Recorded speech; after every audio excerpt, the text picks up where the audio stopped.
IAS weekly programme में एक बार फिर से आपका स्वागत है। चलिए शुरुआत करते हैं पहले प्रश्न के साथ। निम्नलिखित कथनों पर विचार कीजिए। पहला कथन है, आसियान की स्थापना वर्ष 1967 में बैंकॉक घोषणा पत्र पर हस्ताक्षर के साथ हुई थी। दूसरा कथन है, भारतवर्ष 1992 में आसियान का रणनीतिक साझेदार बन गया। उपर्युक्त कथनों में से कौन सा या कौन से सही है या हैं? विकल्प ए केवल एक, विकल्प बी केवल दो, विकल्प सी एक और दो दोनों, या विकल्प डी ना तो एक ना ही दो। तो इसका सही उत्तर है विकल्प ए केवल एक। भारतवर्ष 2022 में नई दिल्ली में 20 वर्षीय स्मारक शिखर सम्मेलन में आसियान का रणनीतिक साझेदार बन गया, अतः कथन दो सही नहीं है। अगला प्रश्न है, बज्र, करूर, किम्बरलाइट पाइप और कृष्णा नदी बेसिन प्रायः निम्नलिखित में से किसके संबंध में समाचारों में रहते हैं? विकल्प ए तेल अन्वेषण, विकल्प बी कोयला भंडार, विकल्प सी हीरा खनन, या विकल्प डी प्राकृतिक गैस भंडार।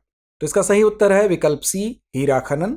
अगला प्रश्न है, अंतर्राष्ट्रीय साक्षरता दिवस 2024 के संदर्भ में निम्नलिखित कथनों पर विचार कीजिए। पहला कथन है, यूनेस्को ने वर्ष 1967 में अपने 14वें आम सम्मेलन के दौरान औपचारिक तौर पर 8 सितंबर को अंतर्राष्ट्रीय साक्षरता दिवस के रूप में घोषित किया था।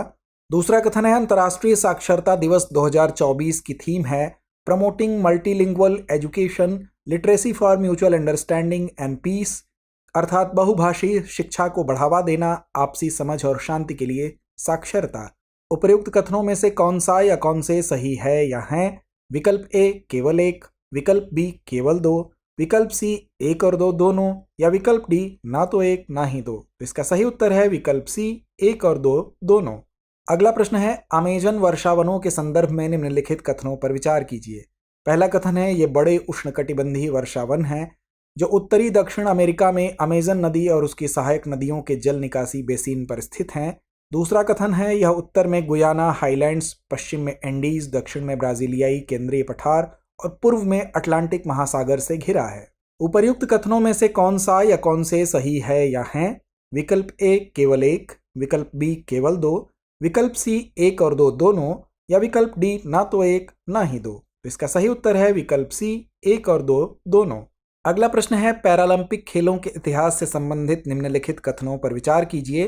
पहला कथन है, दिव्यांग एथलीट के लिए ओलंपिक शैली के खेल पहली बार वर्ष 1960 में रोम में आयोजित किए गए थे।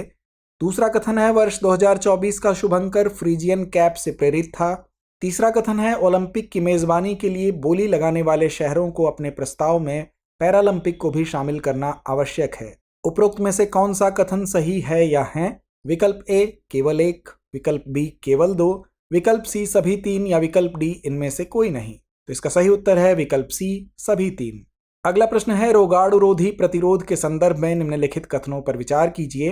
पहला कथन है, यह तब होता है जब बैक्टीरिया, वायरस, कवक और परजीवी रोगाणुरोधी दवाओं पर प्रतिक्रिया नहीं करते हैं। दूसरा कथन है, एएमआर से संक्रमण का उपचार आसान हो जाता है जिससे रोग के फैलने और उसकी गंभीरता का जोखिम कम हो जाता है। तीसरा कथन है, विश्व स्वास्थ्य संगठन की रिपोर्ट के अनुसार यह एक प्रमुख वैश्विक सार्वजनिक स्वास्थ्य खतरा है जो प्रतिवर्ष 1 मिलियन से अधिक मृत्यु के लिए सीधे तौर पर जिम्मेदार है। उपर्युक्त में से कौन सा या कौन से कथन सही है या हैं? विकल्प ए केवल एक, विकल्प बी एक और तीन, विकल्प सी दो और तीन, या विकल्प डी एक दो और तीन। इसका सही जवाब है विकल्प बी एक और तीन। दवा प्रतिरोध के परिणाम स्वरूप एंटीबायोटिक्स और अन्य रोगाणुरोधी दवाएं अप्रभावी हो जाती हैं तथा संक्रमण का उपचार करना मुश्किल या असंभव हो जाता है, जिससे बीमारी फैलने, गंभीर बीमारी, दिव्यांगता एवं मृत्यु का खतरा बढ़ जाता है। अतः कथन दो सही नहीं है। अगला प्रश्न है, एमपॉक्स से संबंधित निम्नलिखित कथनों पर विचार कीजिए। पहला कथन है, यह मंकी पॉक्स के कारण होने वाला जीवाणु जनित रोग है। दूसरा कथन है, मनुष्यों में इसकी पहचान मूलतः 1970 में कांगो लोकतांत्रिक गणराज्य में हुई थी। तीसरा कथन है, विश्व स्वास्थ्य संगठन ने 4 अलग अलग मौकों पर एमपॉक्स को अंतर्राष्ट्रीय चिंता का विषय बनाकर सार्वजनिक स्वास्थ्य आपातकाल घोषित किया है। उपर्युक्त कथनों में से कितने कथन सही हैं? विकल्प ए केवल एक, विकल्प बी सिर्फ दो, विकल्प सी सभी तीनों, या विकल्प डी कोई नहीं। तो इसका सही उत्तर है विकल्प ए केवल एक।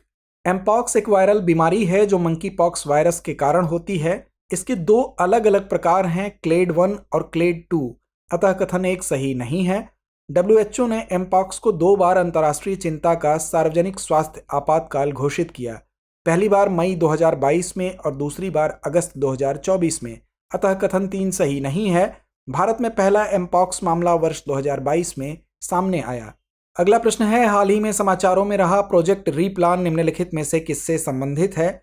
विकल्प ए पारंपरिक कृषि पद्धतियों को पुनर्जीवित करना, विकल्प बी क्षीण वन भूमि का पुनर्जनन, विकल्प सी प्लास्टिक अपशिष्ट को उपयोगी उत्पादों में पुनर्चक्रित करना, या विकल्प डी विस्थापित समुदायों का पुनर्वास। तो इसका सही उत्तर है विकल्प सी प्लास्टिक अपशिष्ट को उपयोगी उत्पादों में पुनर्चक्रित करना। अगला प्रश्न है, साल्वेक्स अभ्यास भारत और निम्नलिखित में से किस देश के बीच आयोजित किया जाता है? विकल्प ए अमेरिका, विकल्प बी थाईलैंड, विकल्प सी रूस और विकल्प डी जापान। तो इसका सही उत्तर है विकल्प ए अमेरिका। पायनियर 11 और वायेजर 1 और कैसिनी अंतरिक्ष यान निम्नलिखित में से किसके प्रमुख मिशन हैं? विकल्प ए बृहस्पति ग्रह, विकल्प बी शनि ग्रह, विकल्प सी मंगल ग्रह या विकल्प डी शुक्र ग्रह। तो इसका सही जवाब है विकल्प बी शनि ग्रह। हाल ही में निम्नलिखित में से किसके द्वारा भारत जैव अर्थव्यवस्था रिपोर्ट 2024 जारी की गई? विकल्प ए जैव प्रौद्योगिकी उद्योग अनुसंधान सहायता परिषद, विकल्प बी नीति आयोग, विकल्प सी रक्षा अनुसंधान एवं विकास संगठन या विकल्प डी इनमें से कोई नहीं। तो इसका सही जवाब है विकल्प ए जैव प्रौद्योगिकी उद्योग अनुसंधान सहायता परिषद। अगला प्रश्न है, अंतर्राष्ट्रीय नागरिक विमानन संगठन से संबंधित निम्नलिखित कथनों पर विचार कीजिए। पहला कथन है, इसकी स्थापना वर्ष 1944 में संयुक्त राष्ट्र की एक विशेष एजेंसी के रूप में की गई थी।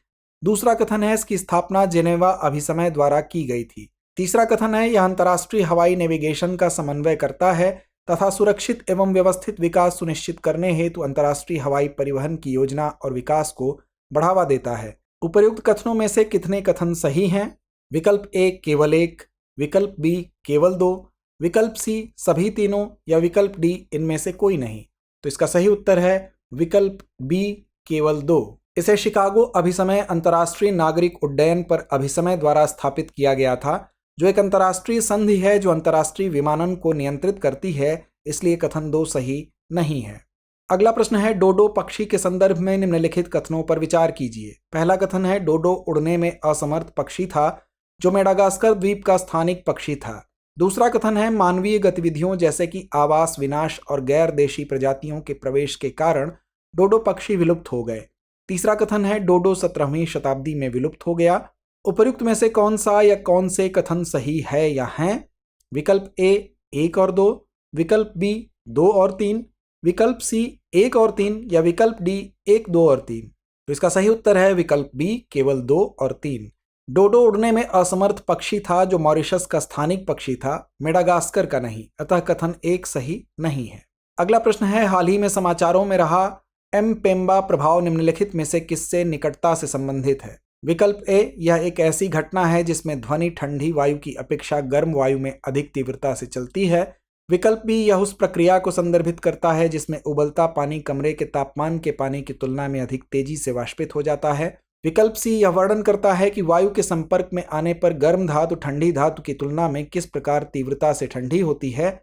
या विकल्प डी, यह एक विरोधाभासी घटना है जहां गर्म तरल पदार्थ ठंडे तरल पदार्थ की तुलना में तीव्रता से ठंडा होता या जम जाता है। तो इसका सही उत्तर है विकल्प डी, यह एक विरोधाभासी घटना है जहां गर्म तरल पदार्थ ठंडे तरल पदार्थ की तुलना में तीव्रता से ठंडा होता या जम जाता है। अगला प्रश्न है, ऑपरेशन सद्भाव के बारे में निम्नलिखित कथनों पर विचार कीजिए।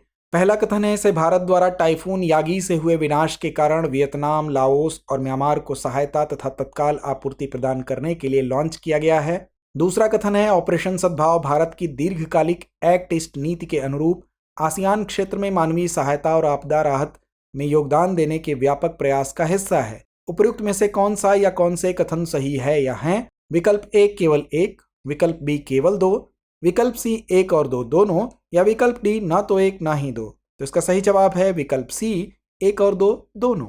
अगला प्रश्न है, अनुसंधान नेशनल रिसर्च फाउंडेशन यानी ANRF के बारे में निम्नलिखित कथनों पर विचार कीजिए।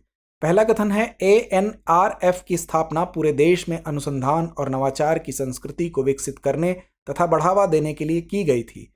दूसरा कथन है, यह एक सार्वजनिक निजी भागीदारी पहल है जिसका उद्देश्य शिक्षा जगत और उद्योग जगत के बीच सहयोग बढ़ाना है। उपर्युक्त कथनों में से कौन सा या कौन से सही है या हैं? विकल्प ए केवल 1, विकल्प बी केवल 2, विकल्प सी 1 और 2 दोनों या विकल्प डी ना तो 1 ना ही 2। तो इसका सही जवाब है विकल्प ए, केवल एक।